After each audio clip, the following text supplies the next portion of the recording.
Welcome back. Now we are on book 3, The Republic. Here Socrates will discuss the content of the stories that can be told to the guardians. कुछ important points हैं जो Socrates चाहता है कि हम warriors को, guardians को during training teach करेंगे, उनको सिखाएंगे. उसमें सबसे पहला पॉइंट है heroes must never be presented. हमारे जो आइडियल्स होंगे, जो हीरोज़ होंगे, उनको कभी भी इस तरह से हम प्रेजेंट नहीं करेंगे, उनको ऐसा नहीं बना के पेश करेंगे, बल्कि immunise the young guardians against, immunise करेंगे. इम्यूनाइज करना मैं आपको समझाता जाऊँ. जैसे पोलियो के कतरे पिलाए जाते हैं, अभी पोलियो की बीमारी होती नहीं है, उसको पहले ड्रॉप्स पिलाए जाते हैं. तो जो बॉडी है उसका जो इम्यून सिस्टम है वो स्ट्रेंथन हो जाता है, इस काबिल हो जाता है कि अगर कोई एक्टिव उसका जरासीम भी बॉडी में आए तो वो उसको किल कर सके. इसी तरह ये चार चीज़ें भी वो चाहता है कि हम अपने उस यंग गार्डियन को इम्यून कर दें इसके ख़िलाफ़. सबसे पहला फियर ऑफ डेथ, सबसे पहला काम हम करेंगे, उसके अंदर से मौत का खौफ ख़त्म करेंगे. उसके अंदर मौत का खौफ नहीं होना चाहिए. अगर उसके अंदर मौत का खौफ रहेगा तो वो एक अच्छा वॉरियर, एक अच्छा गार्डियन कभी नहीं बन सकता. Second, preferring slavery to death. दूसरा, कभी भी वो स्लेवरी को मौत पे तरजीह नहीं देगा. ये नहीं कहेगा कि मुझे मारो मत, लेकिन मुझे कैद कर लो, मुझे गुलाम बना लो, ऐसा कभी नहीं. Third, Hades as a frightening place. Hades Greek era में जहन्नुम का एक नाम है. जहन्नुम को हेडीज कहा जाता था. तो उसको वो कहते हैं ऐसा कोई खौफनाक जगह बना के पेश करने की जरूरत नहीं है, उसको उसका भी खौफ नहीं. जैसे मिल्टन पैराडाइज लॉस्ट में सैटर्न को प्रेजेंट करता है और वो वहाँ पे कहता है कि जी मैं इसलिए जहन्नम में बहुत ज़्यादा खुश हूँ कि यहाँ पे मेरे दोस्त हैं, यहाँ पे मुझे किसी की गुलामी नहीं करनी पड़ती, यहाँ पे मैं अपनी मर्ज़ी कर सकता हूँ और मैं यहाँ पे कंफर्टेबल हूँ. तो यहाँ पे वो भी यही चाहता है कि इसी तरह से हो, हमारा जो वॉरियर हो उसके अंदर मौत का खौफ ना हो, कभी स्लेवरी को डेथ पे प्रेफरेंस ना दे और कभी हेडीज़ को एक डराने वाली जगह मत समझे. Number 4 and last, never in violent emotions and anger. कभी जज्बाती तौर पर इस तरह से वो इमोशनली चार्ज ना हो. बैलेंस पर्सनैलिटी होनी चाहिए, उसमें कोई वायलेंट इमोशंस नहीं होने चाहिए. Heroes must be presented as we present gods. They must be presented honest like gods. ऐसा खुदा बना के, आइडियल बना के हम उनको पेश करें. इसके बाद फिज़िकल ट्रेनिंग ऑफ गार्डियंस, कि हम अपने जो गार्डियंस हैं उनको फिज़िकली कैसे ट्रेन करेंगे. It is very important to balance the music and poetry with physical training. हम उनको जो फिज़िकल ट्रेनिंग देंगे उसके साथ हम पहले पढ़ चुके हैं, उनकी सोल की ट्रेनिंग बड़ी इंपॉर्टेंट है. अंदर बाहर से एक जैसे हो, बैलेंस हो. Too much physical training will make them savage and too much music and poetry will make them soft. बहुत ज़्यादा फिज़िकल ट्रेनिंग देने से वो कुछ और बन जाएंगे, वो बैलेंस पर्सनैलिटी नहीं है. अक्सर आप देखेंगे रेसलिंग में या इस तरह की एक्सरसाइज में जहाँ लोग फिज़िकली ज़्यादा स्ट्रॉन्ग हो, स्ट्रेंथन हो, वो रैशनली थोड़े से पुअर होते हैं नॉर्मल. वो कहते हैं ऐसा नहीं हमें चाहिए. हमें वॉरियर वो चाहिए जो स्पिरिचुअली भी स्ट्रेंथन हो और फिज़िकली भी स्ट्रेंथन हो. और बहुत ज़्यादा अगर उनको म्यूज़िक और पोइट्री पे हम लगाएंगे तो वो बहुत ज़्यादा सॉफ्ट हो जाएंगे और वो कुछ और बन जाएंगे जो हमें चाहिए. वो आइडियल वॉरियर नहीं रहेंगे. इसके बाद ट्रेनिंग ऑफ डॉक्टर्स. हमारे जो डॉक्टर होंगे उनको हम किस तरह से ट्रेन करेंगे. Doctors should be train to treat the healthy who suffer from a single curable element. ये जब मैंने पहली दफ़ा पढ़ा तो मैं बड़ा हैरान हुआ कि doctors should be train to treat the healthy, कि एक आदमी जो हेल्दी है उसको क्या ट्रेनिंग की, उसको ट्रीट करने की क्या ज़रूरत है, और क्या ऐसी ट्रेनिंग है जो डॉक्टर्स को देंगे जो हेल्दी लोगों को ट्रीट करें। तो कुछ सोचने और आगे पढ़ने के बाद पता चला कि सबसे ज़्यादा ज़रूरत ही हेल्दी को हेल्दी रखने की है। सबसे ज़्यादा मुश्किल काम ही यही है कि एक हेल्दी को हेल्दी कैसे रखा जाए, हेल्दी पर्सन कैसे हेल्थफुल लाइफ को एक्सरसाइज करे, एक्सपीरियंस करे, बीमार ना हो, बीमार होने के बाद इलाज करने से कैसे बचाया जाए कि वो बीमार ही ना हो। जैसे कि वैक्सीनेशन का मेथड अडॉप्ट किया गया मेडिसिन में, इसी तरह उसने भी आइडिया सजेस्ट किया।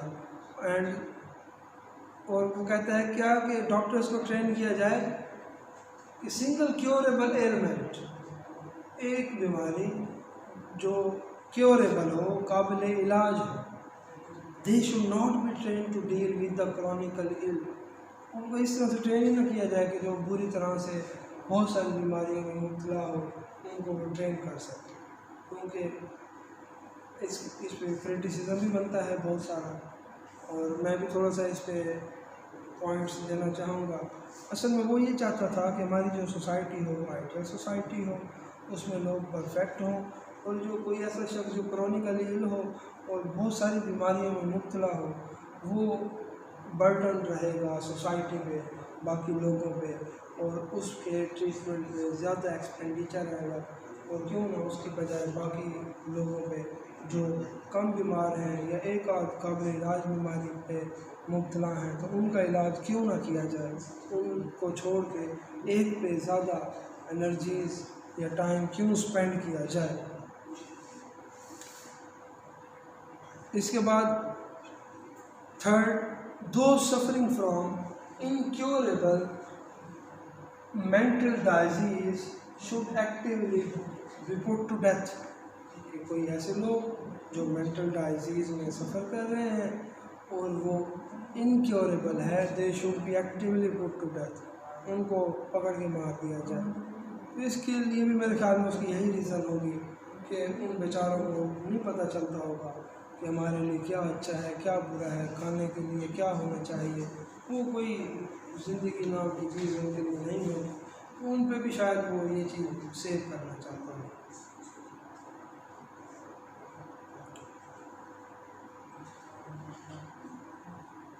तो यहाँ तक हमने 4 पॉइंट्स पढ़े। पहला क्या, doctor should be train to treat the healthy who suffer from a single curable element, they should not be trained to deal with the chronically ill, those suffering from incurable physical disease should be left to die naturally। ऐसे लोग जिनमें कोई physical डाइजीज़ हो और वो incurable हो, उनको कुदरती तौर पे छोड़ देना चाहिए कि वो अपनी नेचुरल डेथ को जाल मिले। लेकिन जो लोग मेंटल डाइजीज़ हो, वो इनक्योरेबल हो, they should be put to death actively. तो ये इसके 4 पॉइंट्स हैं ट्रेनिंग ऑफ डॉक्टर्स पे। इसके बाद इस बुक में आपको एनालिसिस मिलेगा। What does love have to do with the education, involves proper love is a emotion that motivates us to ascend to the heights of knowledge. तो education में love का क्या रोल है, इसके लिए वर्ड इरोज यूज़ हुआ है, और वो ये कहता है कि जो प्रॉपर लव है, ये जो इमोशन है, ये हाइट्स ऑफ नॉलेज तक जाने के लिए बहुत ज़रूरी है। यानी कि छोटा सा मैं आपको वाक़या बताता जाऊँ, प्लेटो ने जब अपनी एकेडमी बनाई तो उसके दरवाजे पे लिखा हुआ था, anyone who does not have interest in mathematics और have knowledge of mathematics do not enter here. जिसको अगर मैथ नहीं आती है, उसमें इंटरेस्ट नहीं है, वो अंदर दाखिल भी ना हो, अंदर दाखिल होने की ज़हमत भी ना करे। यानी कि हर शख्स को एजुकेशन अलाउ नहीं करता था। फिर प्लेटो बड़े सिलेक्टेड स्टूडेंट्स को फ़िलासफ़ी टीच करता था। उसके लिए पहले उनका टेस्ट होता था, वो उसमें क्वालिफाई करते तो उनको एकेडमी में एनरोल किया जाता था। तो यहाँ पे भी वो कहता है कि पहले चेक करना चाहिए कि क्या उस स्टूडेंट में वो इमोशन है नॉलेज गेन करने का, क्या उसमें वो मोटिवेशन है। अगर है तो उस पर मेहनत करनी चाहिए। Otherwise true knowledge does not attach itself to the observable world around us. वो कहता है ये जो असल इल्म है ये ऑब्जर्वेबल है ही, यानी कि आसपास की दुनिया जो अपैरेंट वर्ल्ड हम देखते हैं ये कोई असल इल्म नहीं है, ये कोई ट्रू नॉलेज नहीं है। बल्कि true knowledge has its object in the realms of forms, the universals, eternal truths that only our mind can access. ये प्लेटो की थ्योरी ऑफ नॉलेज में हम डिटेल से पढ़ेंगे। यहाँ पे मैं थोड़ा सा आपको यही बताता चलूँ कि वो ये कहता है कि जो असल इल्म है वो फॉर्म्स का इल्म है, यूनिवर्सल्स का इल्म है, इटर्नल ट्रूथ्स जो हमारा माइंड एक्वायर करता है वो इल्म है। फॉर एग्ज़ाम्पल अगर हमारे पास कॉन्सेप्ट ऑफ फ्लावर है तो वो हमें बताएगा, कहीं पे भी हम फूल देखें, किसी भी साइज़ का देखें, किसी भी कलर का देखें, किसी भी पोजीशन में देखें, हम उसको रिकॉग्नाइज करने के काबिल हो जाएंगे, दैट इज़ अ फ्लावर। हम कंफ्यूज नहीं होंगे। लेकिन अगर हमारे पास कॉन्सेप्ट ऑफ फ्लावर क्लियर नहीं होगा तो कभी कभी हम फूल को देख के कंफ्यूज हो सकते हैं कि ये क्या है। तो प्लेटो भी यही कहता है कि जो असल इल्म है, असल नॉलेज है, जो ट्रू नॉलेज है वो नॉलेज ऑफ कॉन्सेप्ट्स है, नॉलेज ऑफ फॉर्म्स है, नॉलेज ऑफ यूनिवर्सल्स है, वही इटर्नल ट्रूथ्स है, वही परमानेंट है, वही एवर लास्टिंग है, नेवर एंडिंग है, नेवर चेंजिंग है। अगर आपके पास कॉन्सेप्ट ऑफ कार है, आप किसी भी शेप की गाड़ी, किसी भी कलर की, किसी भी साइज़ की आप उसको रिकॉग्नाइज कर रहे हैं क्योंकि आपके पास एक यूनिवर्सल कॉन्सेप्ट ऑफ कार है, यूनिवर्सल कॉन्सेप्ट ऑफ कार है। इसी तरह जस्टिस में भी, लॉ में भी, बाकी तमाम फील्ड्स में भी फॉर्म्स का और यूनिवर्सल्स का बहुत ज़्यादा इस्तेमाल है। डेफिनेशन आप देख लें, हर चीज़ की एक डेफिनेशन बनाई जाती है, तो वो डेफिनेशन असल में उसकी एसेंस के बारे में होती है, उसकी फ़िलासफ़ी के बारे में होती है, तो तमाम पे अप्लाई हो सकती है। Study allows us to make the intellectual leap toward this higher realms. तो ये जो एक गैप है नेचर को, यूनिवर्स को अंडरस्टैंड करना इंसान का और इसके दरमियान, तो इसको थ्रू एजुकेशन फिल किया जा सकता है। यानी कि इंसान ने नेचर को अंडरस्टैंड किया, उसमें लॉज को फाइंड आउट किया, उनको डिटेक्ट किया, तो वो इस काबिल हुआ कि नेचर को प्रिडिक्ट कर सके, इवन के कंट्रोल कर सके। तो आज बहुत सारी चीज़ें साइंस में, टेक्नोलॉजी में इंसान इस वजह से बनाने के काबिल हुआ कि उसने उन यूनिवर्सल्स को, उन इटर्नल हिडन ट्रुथ्स को डिटेक्ट किया, अंडरस्टैंड किया, फाइंड आउट करके जब अप्लाई किया तो वो हवा पे भी उड़ने लग गया, पानी में भी तैरने लग गया, चांद पे भी पहुंच गया और सैटेलाइट की मदद से पूरी दुनिया को देखने के काबिल भी हो गया। और अब घर में मोबाइल में बैठ के आप अगले 15 दिनों का मौसम भी चेक कर सकते हैं। इरोस, ये जो लव का इमोशन है, that provides the emotional motivation for study. वो कहते हैं ये इमोशन फाइंड आउट करना बड़ा ज़रूरी है, ये पहले चेक करना चाहिए, उसके बाद किसी को भी एजुकेट करना चाहिए। All actions must be motivated by some desire और इमोशन। वो कहते हैं अगर हम ह्यूमन साइकोलॉजी को स्टडी करें तो वो जो भी करता है उसके पीछे लाजमी कोई ना कोई डिज़ायर होती है या कोई ना कोई मोटिवेशन होती है। कभी कुछ भी खुद से नहीं होता बग़ैर रीज़न, बग़ैर मोटिवेशन के नहीं होता। Erotic love is the emotional motivation that sends us looking for the forms. ये वो काइंड ऑफ लव है, इमोशनल मोटिवेशन है जो हमें उस फॉर्म्स को, इटर्नल ट्रूथ्स को, उस यूनिवर्सल आइडियाज़ को कॉम्प्रीहेंड करना, अंडरस्टैंड करना की तरफ मोटिवेट करती है। इरोस इज़ द ब्रिज, वो कहते हैं ये एक ब्रिज है between the physical world and the intelligible world. Physical world जो अपरेंट वर्ल्ड है हमारे सामने है, और जो इंटेलिजिबल वर्ल्ड जो है हमारा माइंड है, जिसकी मदद से हम दुनिया को अंडरस्टैंड करते हैं, हम दुनिया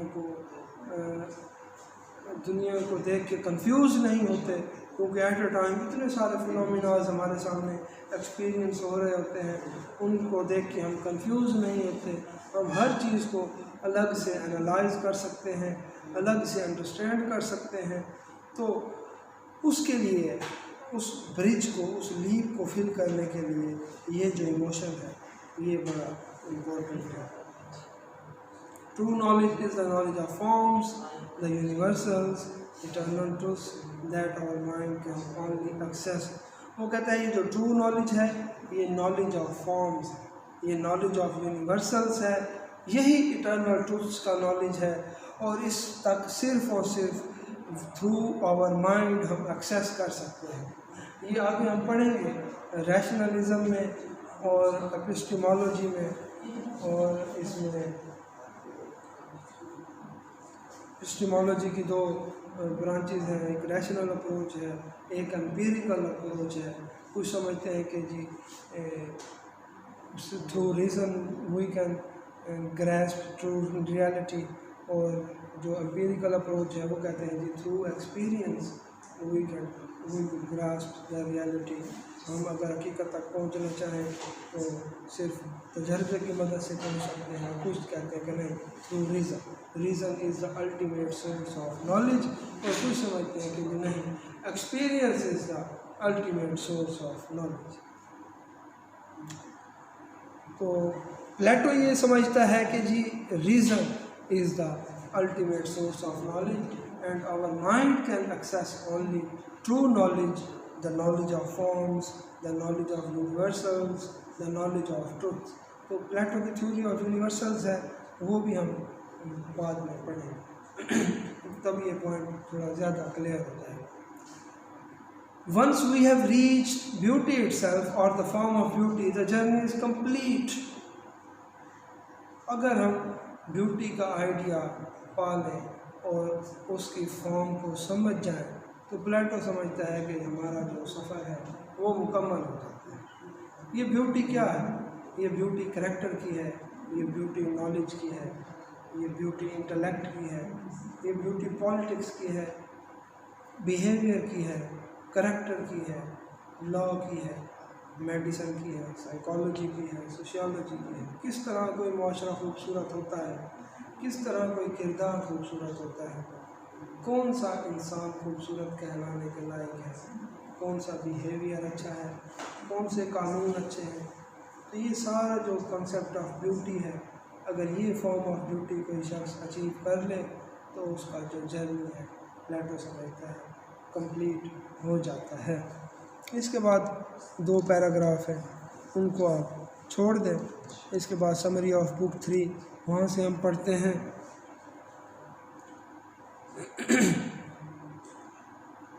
Socrates introduces third and final class of just society by splitting the guardians into ruler and auxiliaries।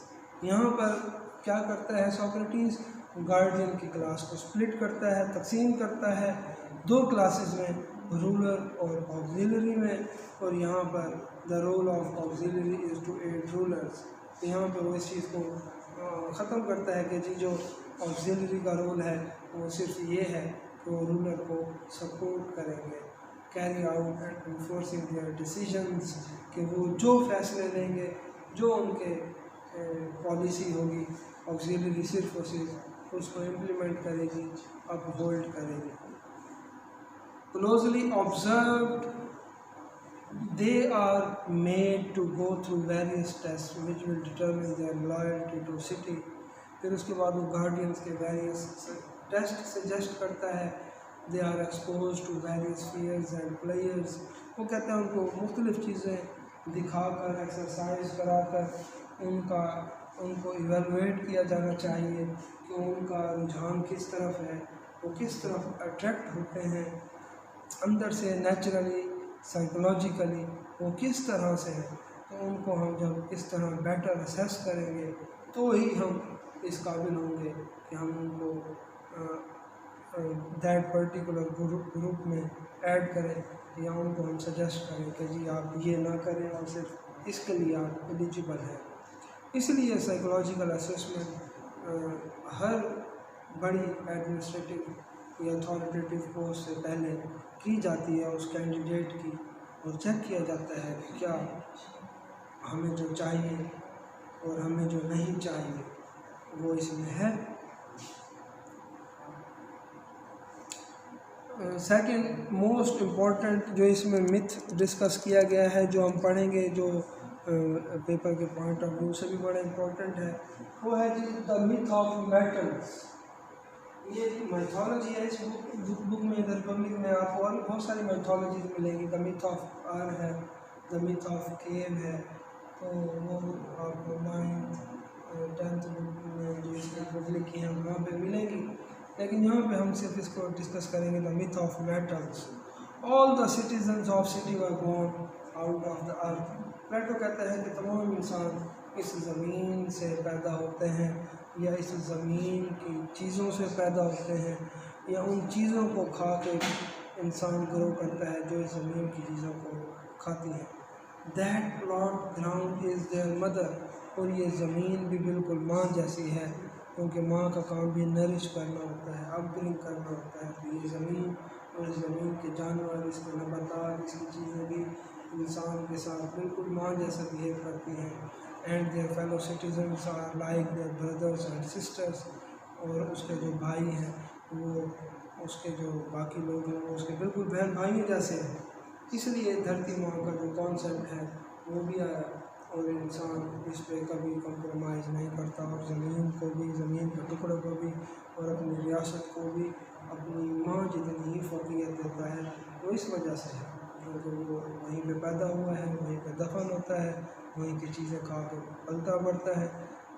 अब ये मिथ क्या होल्ड करता है? That certain sort of metal mixed in with his soul. जब हम इस ज़मीन की चीज़ें खाते हैं, इस ज़मीन की चीज़ों को खाते हैं, तो उसके अंदर जो मेटल है वो हमारी बॉडी में अब्जॉर्ब होता है. इसलिए मुख्तलिफ़ इलाक़ों के लोग मुख्तलिफ़ तरह के होते हैं, और मुख्तलिफ़ मिथ्स भी बनी हुई हैं कि मुख्तलिफ़ कौम के लोगों में मुख्तलिफ़ ट्रेड्स डोमिनेट करते हैं. प्लेटो भी यहाँ पे सेम वही बात कहता है कि जब हम ज़मीन की चीज़ों को खाते हैं तो वो डिफरेंट मेटल्स जो होते हैं वो हमारे सोल में मिक्स हो जाते हैं. तो वो कहता है इस ज़मीन में 3 बड़े मेजर मेटल्स हैं. तो वो इस मिथ के ज़रिए हमें ह्यूमन साइकोलॉजी और ह्यूमन सोसाइटी को दोबारा समझाने की कोशिश करता है. दोबारा मैं रिवाइज़ कर दूँ. हर सोसाइटी की 3 क्लासेस होती हैं. एक रूलर्स की क्लास, एक ऑक्सिलरी और एक प्रोड्यूसर्स की क्लास. इसी तरह हर इंडिविजुअल में सोल के भी 3 पार्ट्स होते हैं. एक रैशनल पार्ट, एक स्पिरिटेड पार्ट और एक एपिटाइटिव पार्ट. जो रैशनल पार्ट है वो रूलर्स में डोमिनेट करता है, जो स्पिरिटेड पार्ट है वो ऑक्सिलरी में डोमिनेट करता है, और जो एपिटाइटिव पार्ट है वो प्रोड्यूसर्स में डोमिनेट करता है. हर सोसाइटी की जो एक क्लास है उसमें जो लोग होंगे उनमें एक particular element of soul dominate करेगा. और इसी तरह वो बताता है कि ज़मीन में मेटल्स भी 3 तरह के होते हैं. गोल्ड, सिल्वर, आयरन या ब्रॉन्ज, 3 मेटल्स होंगे. अब जो रूलर्स हैं जिनमें rational element of soul dominate करता है, in their soul those most fit to rule there is gold. तो उनकी सोल में जो गोल्ड का मेटल है वो डोमिनेट करेगा और इसलिए वो रैशनल होंगे, इसीलिए वो रूलर होने चाहिए। That's why a king should be a philosopher and a philosopher should be a king. Second, in those suited to be auxiliaries there is silver.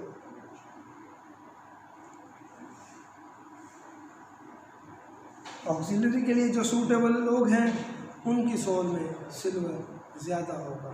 अब आप अगर देखें तो दुनिया में जो गोल्ड की अमाउंट है वो थोड़ी है, सिल्वर की अमाउंट ज़्यादा है, आयरन और ब्रॉन्ज की अमाउंट सबसे ज़्यादा है। तो इसलिए रूलर की अमाउंट भी थोड़ी है, रैशनल लोगों की अमाउंट भी थोड़ी है जिनमें रैशनल एलिमेंट और सोल डोमिनेट करता हो, और ऐसे लोग भी थोड़े हैं जिनमें गोल्ड का मेटल जिनकी सोल में ज़्यादा इंटरमिक्सड हो। तो इसलिए वो कहते हैं गोल्ड भी थोड़ा, रैशनल भी थोड़े, रूलर्स भी थोड़े, सिल्वर थोड़ा ज़्यादा, स्पिरिटेड भी थोड़े ज़्यादा और ऑक्सिलरी भी थोड़ी ज़्यादा खास। बाकी आयरन ब्रॉन्ज भी बहुत ज़्यादा है, एपिटाइटिव लोग भी बहुत ज़्यादा हैं, और हमारी जो थर्ड क्लास है, कौन सी प्रोड्यूसर्स की जो क्लास है, वो भी बहुत सारे लोगों को बेस करती है।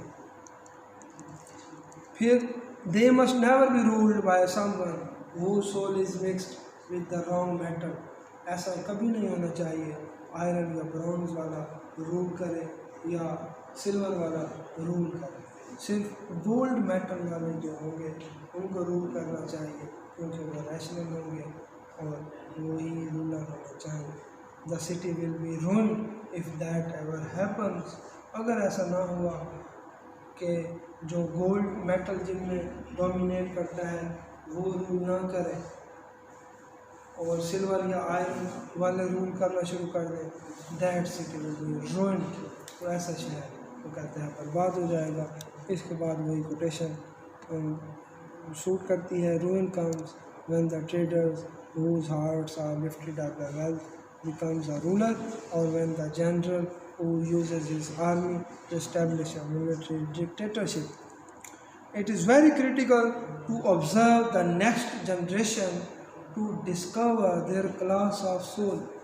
ये बहुत ज़्यादा ज़रूरी है, बहुत ज़्यादा क्रिटिकल है, किस तरह से आने वाली जनरेशन को एनालाइज किया जाए और डिस्कवर किया जाए कि उनकी सोल किस क्लास में फॉल करती है, किस कैटेगरी में फॉल करती है।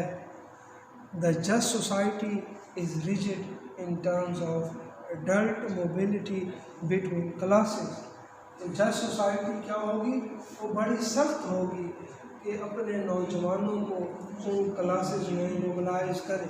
फॉर एग्ज़ाम्पल ऐसा हो सकता है प्रोड्यूसर के यहाँ जो बच्चा पैदा हो वो रूलर बनने के लायक हो, और कभी रूलर के यहाँ जो बच्चा पैदा हो वो प्रोड्यूसर बनने के लायक हो।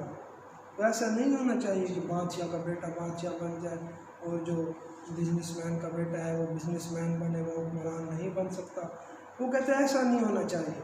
हम उनको साइकोलॉजिकली, नेचुरली, मेंटली असेस करेंगे, फिर उनको मोबिलाइज करेंगे या उनको मूव करेंगे। जो एडल्ट मोबिलिटी बिटवीन क्लासेस होगी वो कहते हैं वो बड़ी डिसिप्लिन्ड होगी, बड़ी रिजिड होगी और बिल्कुल मेरिट पे होगी। The guardians all live together in housing provided for them by the city. कहते हमारे जो गार्डियंस की क्लास होगी वो इकट्ठी रहेगी, उसको स्टेट घर बना के देगी, वो सारे इकट्ठे रहेंगे। Guardians receive no wages and can hold no private wealth और प्रॉपर्टी। हमारे जो गार्डियंस होंगे उनकी कोई सैलरी नहीं होगी, वो कोई प्राइवेट प्रॉपर्टी नहीं बना सकते, वो दौलत इकट्ठी नहीं कर सकते, ना उनकी तनख्वाह होगी ना वो दौलत बनाएंगे। अब ऐसा क्यों है? क्योंकि ये एक रिस्ट्रिक्शन है जो उन पर इम्पोज की जाएगी ताकि वो करप्शन ना कर सकें। जो बंदा जायदाद नहीं बना सकता, घर नहीं बना सकता, फैमिली नहीं बना सकता, शादी नहीं कर सकता, वो दौलत किसके लिए इकट्ठी करेगा? तो प्लेटो कहते हैं जब हम उनकी फैमिली को कंट्रोल कर देंगे, उनकी लाइफ को, उनके फैमिली लाइफ को, उनको वेजेस सैलरी वगैरह नहीं देंगे, प्राइवेट उनकी प्रॉपर्टी को बैन कर देंगे, तो वो कोई उनको करप्शन करने की ज़रूरत ही नहीं रहेगी। तो वो करप्शन किस लिए करे? करप्शन वो कहते हैं इसलिए इंसान करता है अपनी औलाद के लिए, अपनी जनरेशन के लिए, अपनी प्राइवेट वेल्थ को बढ़ाने के लिए। वो कहते हैं जब ये चीज़ें ऑप्शन ही हम रिमूव कर देंगे तो वो ऐसा क्यों करेगा? They are supported entirely by the city through taxation of the producing classes. हम जो हमारी क्लास होगी प्रोड्यूसर्स की, हम उन पर टैक्सेस जो इम्पोज करेंगे, उस टैक्स के पैसे से हम उनके अखराजात उठाएंगे और उनको एंटायरली हम सपोर्ट करेंगे और अपने लिए उनको कुछ नहीं करना पड़ेगा। यानी कि उनको अपनी फाइनेंस की फिक्र नहीं होगी, वो सिर्फ और सिर्फ स्टेट की और उसकी पब्लिक की वेलफेयर के लिए सोचेंगे, उसके लिए काम करेंगे। They should not mix earthly gold with their divine gold in their souls. और वो कहता है कि जो उनकी सोल के अंदर जो गोल्ड का मेटल है, जो मिथ ऑफ मेटल में हमने पढ़ा है, वो अपने उस डिवाइनली गोल्ड को इस वर्ल्डली गोल्ड के साथ मिक्स नहीं करेंगे, इसके साथ मिला के करप्ट नहीं करेंगे। दुनिया का सोना उनके अंदर जो खुदा की तरफ से रखा हुआ सोना है उसके साथ कंपेयर नहीं कर सकते, उसके साथ वो मिला के वो करप्शन नहीं कर सकते। The good of the state overrides all else. हमने एक ग्रुप ऑफ पीपल को खुश नहीं करना, उनको फिर तो हर शख्स हुक्मरान बनना चाहेगा। हर शख्स कहेगा दौलत इकट्ठी करनी हो, पैसा बनाना हो या अपनी वर्ल्डली लाइफ को इम्प्रूव करना हो तो उसके लिए बेटर ऑप्शन है कि जी आप हुक्मरान बन जाएँ। वो कहता है ये जब ऑप्शन ही ख़त्म हो जाएगी तो फिर ऐसा नहीं होगा। The good of the state, हमें बड़ा जो बेनिफिट है उसकी तरफ हमें अट्रैक्ट होना चाहिए। हमारे माइंड में वो है, हमारे माइंड में बड़ा एम है, बिग एम है। वो बिग एम क्या है? आइडियल सोसाइटी का है। तो आइडियल सोसाइटी के लिए ये एक कॉस्ट है, कीमत है जो इस छोटे ग्रुप को पे करनी पड़ेगी।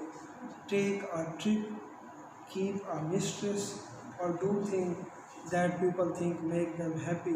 ये सारी चीज़ें इन पर बैन हैं। ना वो मिस्ट्रेस रख सकेंगे, ना उनकी कोई शादी होगी, ना कोई फॉरेन ट्रिप कर सकते हैं।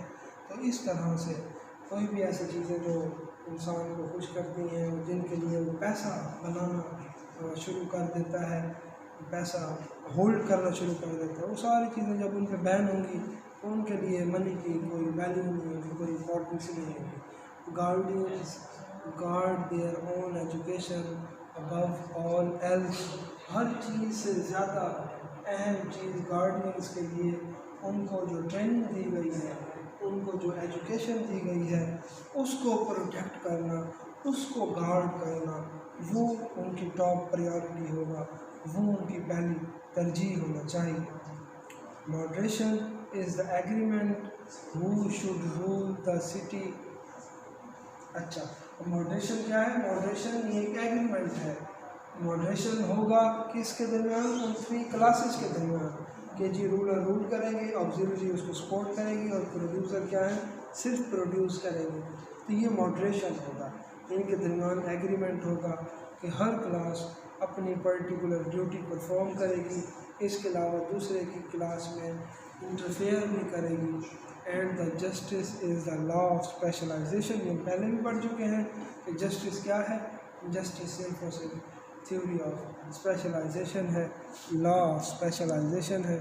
All do the job to which they are naturally suited. हर शख्स वही काम करेगा, हर सोसाइटी में जो क्लास है वो सिर्फ वही काम करेगी जिसके लिए वो नेचुरली सूटेड है। Plato's definition of justice.